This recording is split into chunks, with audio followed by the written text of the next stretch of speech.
आज मला वाटलंही नव्हतं की मला आज असं दिसेल.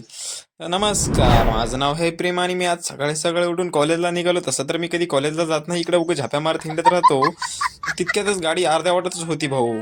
त्यानंतर काही गाडी अर्ध्या वाटात होती आणि गाडीची वाट पाहत होतो आणि मला तितक्यात गाडी भेटली भाऊची एका. मग काय त्या गाडीवर बसून मी सरळ निघालो कॉलेजकडे. कॉलेजकडे जाता जाताची ससं भेटलं आणि दादा म्हणू लागले, "ससाला धरू का धरू का?" मग ससा म्हणला, "नका रे भाऊ नका." त्यासाठी मग ससा गेला पळून. आपण आलो कॉलेजला पळून. त्यानंतर कॉलेजमध्ये हे काय मांडव टाकत होते आणि इकडे मस्त मनाचा आम्ही क्लासरूममध्ये आलो. क्लासरूममध्ये आल्याच्या नंतर इकडे अभ्यासू विद्यार्थी इकडे अभ्यास करत होते आणि आम्ही इकडे झापा मारत होतो. मग हे काय आम्हाला हे कळलं नाही मला काय हे लेक्चरमधलं. त्यासाठी डोसकं सगळं माझं जंग खाऊन गेलेलं होतं. त्यासाठी इथून सरळ आम्ही घरी निघालो. मग घरी निघालो आणि माझ्या खूपच झिपऱ्या वाढल्या होत्या.